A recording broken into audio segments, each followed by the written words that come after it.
Welcome to Crypto.io, where we talk about Bitcoin and cryptocurrencies and trying to explain it in an easy to understand way. Today we're going to be doing just a general news, cover some of the big topics that I've seen around that I think are important to know about. And first we're going to start with the market update.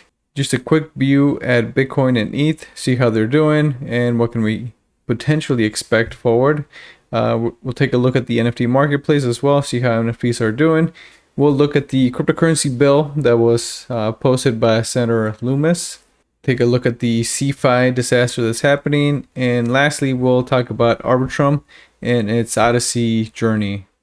All right, so with this, we can see the Bitcoin chart. And I mean, we're so clearly in a downtrend. We touched this trend line over here, came very close to touching it at least at 17.5 thousand.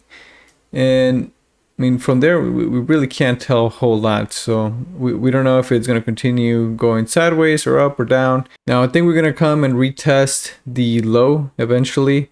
And that's because the stock market is still pretty fragile. Interest rates are still likely to continue going up. And now that we're in a recession, that means that there's going to be less money from people going into Bitcoin and Ethereum as people have less and less extra cash to be investing into just essentially discretionary assets. So short term, I still think I'm bearish.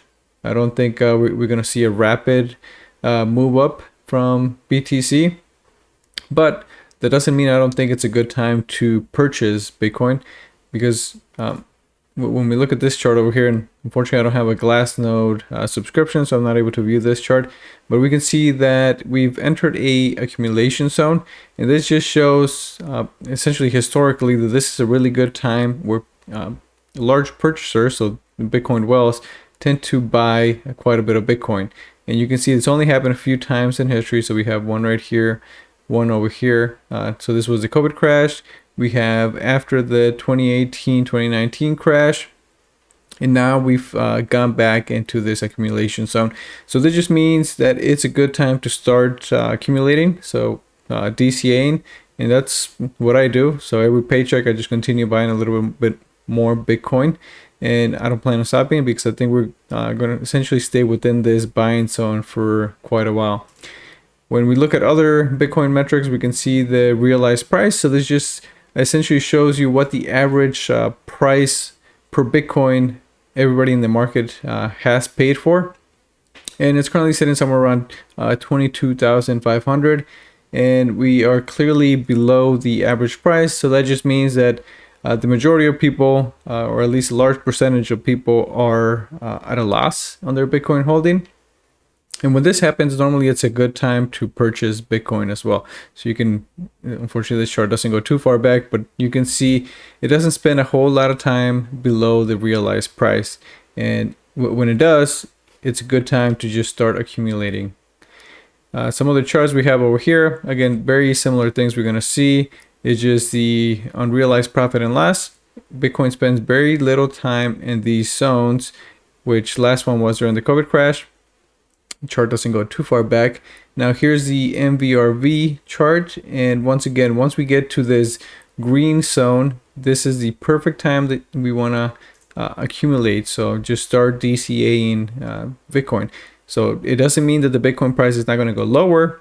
It just means that it is at a value or is cheap at these current prices. So even if it goes lower, just what I'll be doing is continue to DCA, just because it is cheap relative to its historic value. And another one that I find interesting over here is the supply loss percentage. So that just shows you what the percentage of people are currently at a loss. And you can see the previous time the max it got to was around 55%. This was during the COVID crash, and today we're somewhere around 43 to 45%. So again, we're getting really close to the historically being at the lows, but it doesn't mean that we cannot go lower. It just means that it is a good time to start DCAing and start accumulating Bitcoin. when we look at the Bitcoin dominance chart, so this just shows what percentage of the entire cryptocurrency market cap Bitcoin is. And at this point, it's 43%. And historically, we're still pretty low. This means that at least I expect that Bitcoin is going to continue taking more dominance over the next couple of months. And what this means is that Ethereum and other altcoins are likely going to continue losing value compared to Bitcoin. And I have a different chart over here. So this is excluding stablecoins, because a lot of money has moved into stablecoins. So if we exclude stablecoins, we can see that Bitcoin is still very much or somewhat, in the middle range. So it's still somewhat low. And again, during a bear market, what we expect is that Bitcoin dominance goes higher. And I'm not sure if we're going to see the 72% dominance like we saw in the past. Ethereum has grown. There's more utility. There's more value in the Ethereum ecosystem. So it might be that it doesn't reach the highs that it did in the past, but I still think it can get pretty high up there. In this case, in this one, I can easily see Bitcoin dominance going to 65%. If we include stable coins, I think it could easily reach around 60, that 59 to 60%. So I still think we have a long way before we can say that all coins have bottomed. On the other hand, I think Bitcoin, it's looking at a really, really good position today. Now, if we look at Ethereum, on the other hand, we hit the 200 weekly moving average, which, that tends to be a good area for Bitcoin buying. Ethereum, on the other hand, hasn't been around for nearly as long, so we don't have as much precedent, but it's not looking too good. There was an attempt to hold the 200 weekly moving average, and right now the previous top is kind of working as a zone of resistance, and it doesn't look like it's going to do too well. So it's likely to come back down. And unfortunately, when we look at the price history, there's not a whole lot of support within these ranges. So there is a chance that Ethereum could fall to somewhere in these ranges, which fortunately I don't know where that may be, but it's not looking too great for Ethereum. Then when we look at the Ethereum dominance, we can see that it's still pretty high. So compared to the past, normally like 20% tends to be somewhere in that the top area, but it has come down all the way down to 7.5%. Now, as I said before, I think Ethereum has grown in its utility and its usage. So maybe it's not going to go all the way down to 7-8%, but I think it still has a ways down to go, somewhere in the 11 to 12% range, before I can say that Ethereum has truly bottomed and it's a good zone to really start accumulating more of it. Likewise, we have Ethereum dominance without stablecoins, and we can see again it still looks really strong. Like, this is really high. Remove my camera, there we go, so we can see the full chart, and it is still looking really high. So if we exclude stablecoins, Ethereum has not really lost a whole lot, which just shows the strength and the support that the Ethereum ecosystem has. But at the same time, it means that it could still lose a lot more to come in the bear market. And we don't know for sure if it's going to be able to maintain and sustain these levels. More realistically, I think we can easily expect it to come down to somewhere around this 13% level area. I think that it's realistic for it to come down to. So we could still see Ethereum going further down. Next, we'll look into the NFT market. Just take a quick look, see what's going on. And for this, I'm using the NFT Go website. I think it's a phenomenal website if you want to go check it out for yourself. We can see sentiment is still super low. The blue chip index, so this is essentially what's considered to be the blue chip projects within the NFT world. And in terms of Ethereum, we can see that they had a huge dip over here in early June, but now it's recovered a little bit since then. So in terms of ETH, it hasn't been too bad. I think it was somewhere around 35 to 40% drop from the peak. But of course, Ethereum itself has substantially lost value since then. So when we look at it from a USD perspective, we can see that even blue chips have lost a substantial amount of money. But in the NFT market, you want to use Ethereum because that's essentially the currency that you purchase these NFTs with, at least in the Ethereum ecosystem. So when you compare it in ETH, NFTs have actually held up pretty well. When we look at the market cap and volume, though, we can see that the market cap has not gone down a ton. So again, that 35-40% roughly, but the volume has plummeted. So when we look at the volume chart, we can see that it is clearly on a downtrend, and it's gone back to essentially the previous year's low, so back in June. And this is a little bit concerning for me, because since there's no volume, there's not a whole lot of money going into the ecosystem, but the market cap is still relatively high.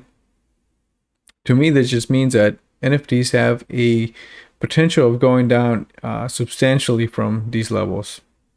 Now, is that going to happen? I have no idea. We don't know. But it is some concern.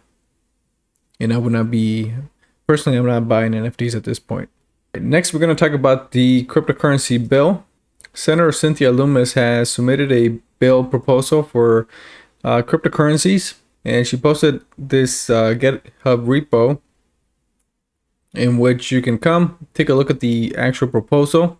You can submit some comments if you like, maybe some changes or proposals of your own. If you have something of interest, you can actually go in here and submit your own proposal. When you click on this link, it'll take you to the actual PDF, which you can then download, and you can have fun reading this because it was quite a pain and difficult to read it.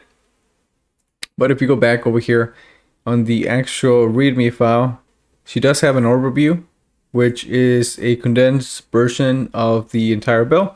And this is much easier and quick to read. Now, I'm not going to go over this.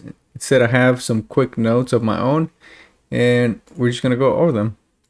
So the first thing that they in the proposal was there's going to be a tax-free payment for goods and services up to $200 per year.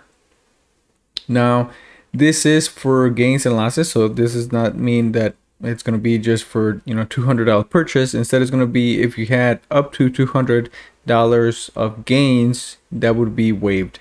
The next one was so there was a lot of regulation for reporting in terms of reporting requirements. So how would brokerages handle cryptocurrencies and how they need to report it? There was a section that defined what DAOs are and what it essentially is an appropriate DAO. At the end of the day, essentially just saying that you still have to be registered within the state or the country as a legal entity. So whatever entity you choose, LLC or some other type of corporation or organization. The point of this one is that you would not pay taxes until you sell the reward.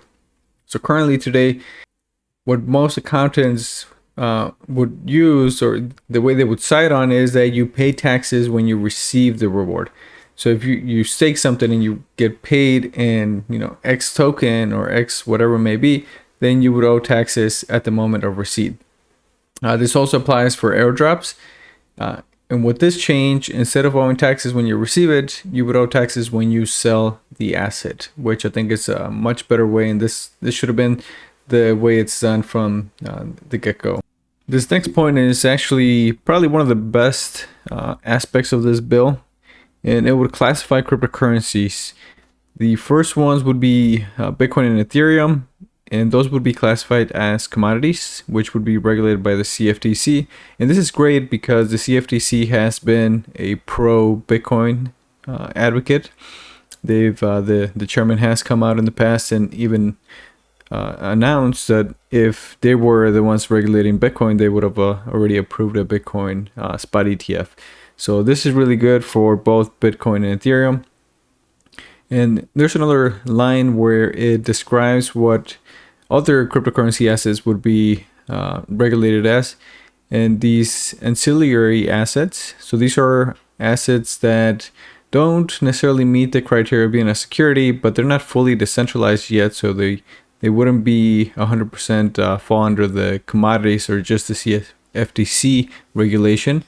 For these, they would still be regulated by the CFTC, but they would be required to submit a report twice per year to the SEC, which I think this is great because the report has a ton of information regarding the company, the board, the investments that the company has, as well as the assets, any sales of whatever asset or token that they're doing. It would give investors a lot of information regarding cryptocurrency assets. Not only that, but it would make them regulated to a degree, so it would be a lot easier to get them listed on US exchanges.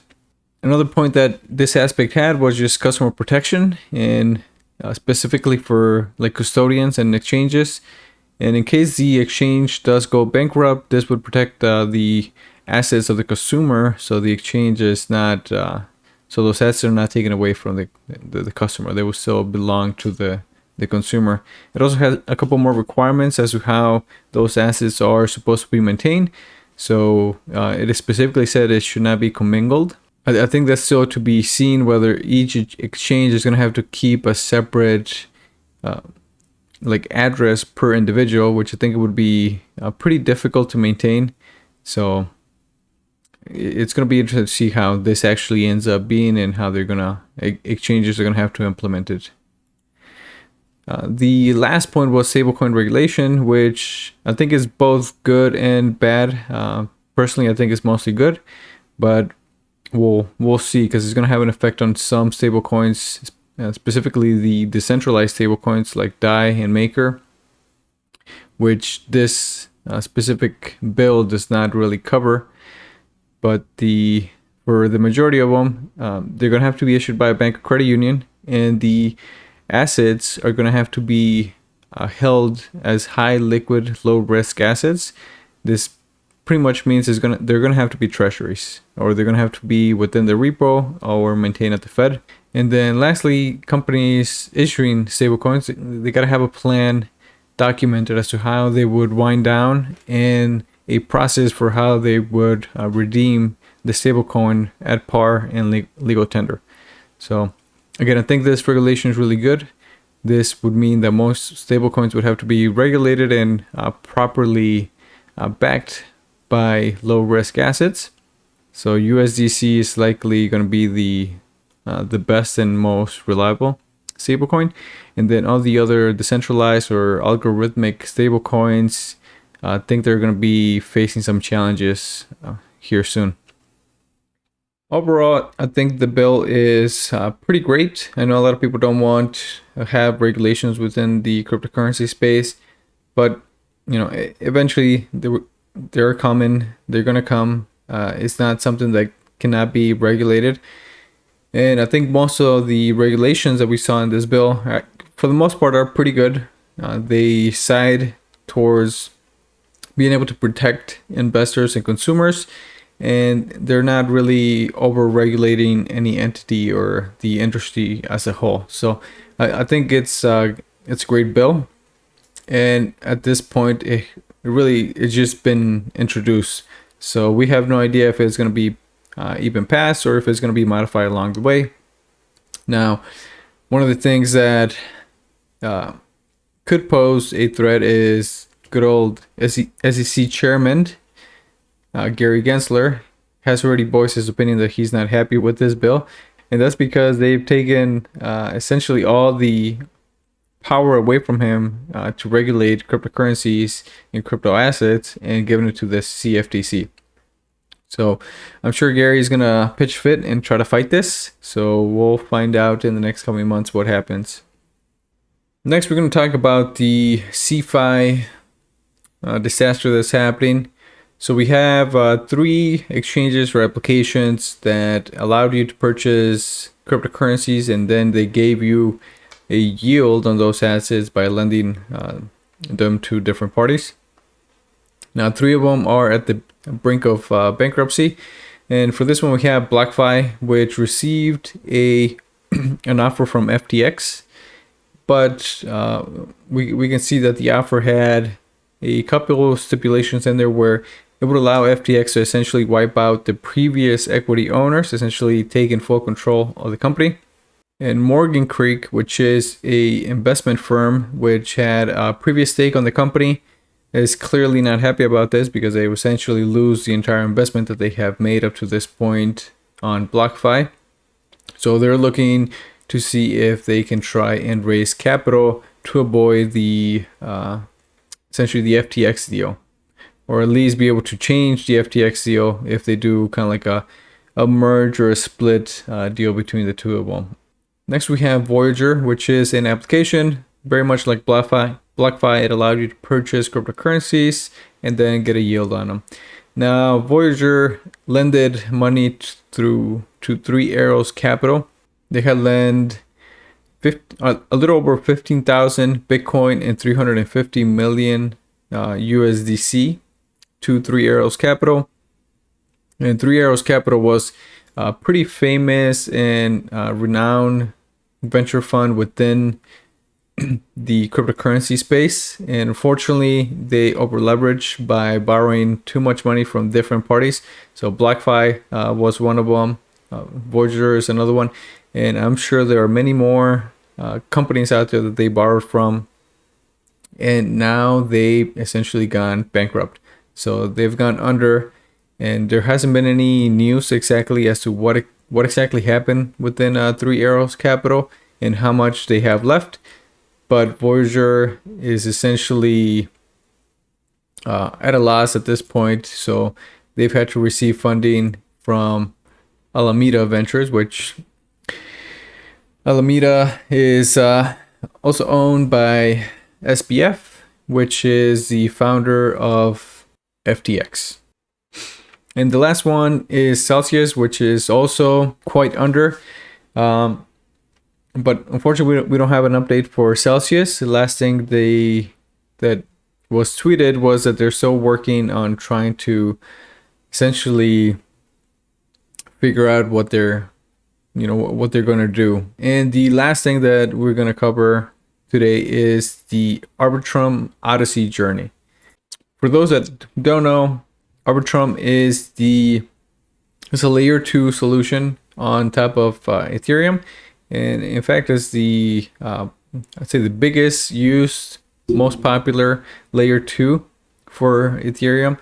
It has a little over 2 billion of value locked, and compared to the rest, it's definitely beating them by quite the margin.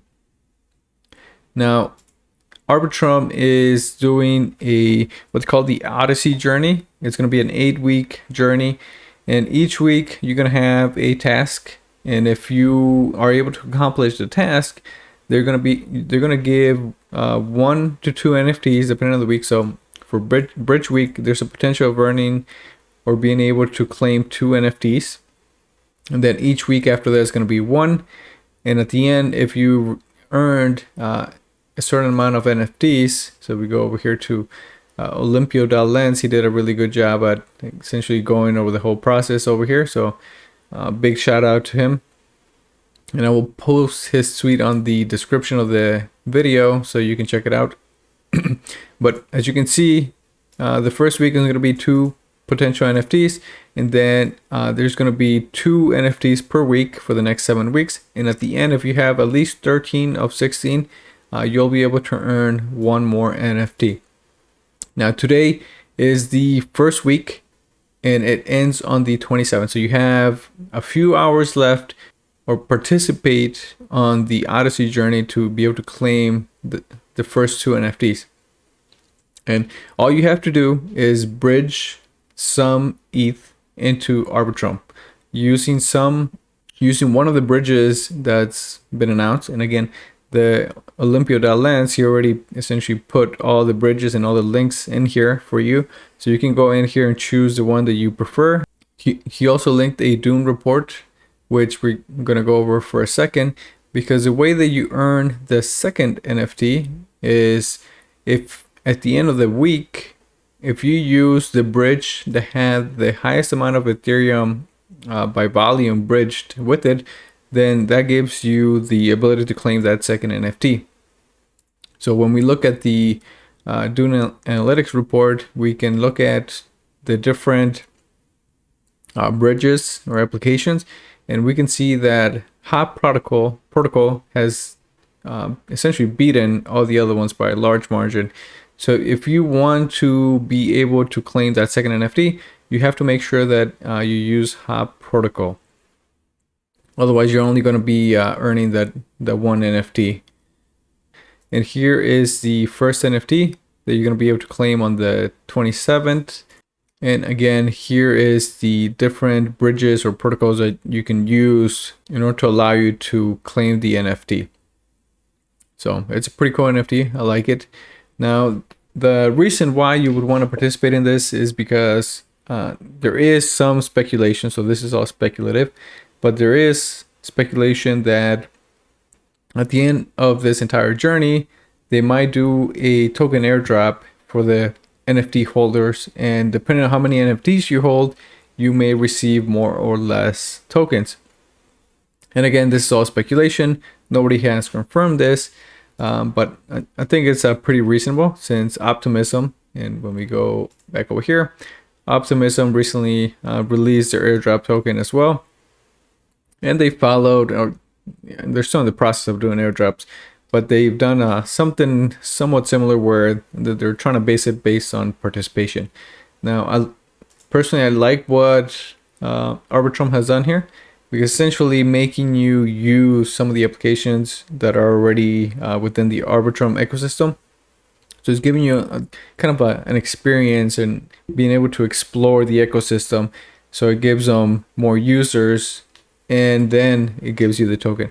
Or awards you the token for exploring the ecosystem. So I think they done a really good approach on this. With that, that's the major news for this week. Hopefully you appreciated, took something from it. Leave me a comment if you have any questions. I'll be answering questions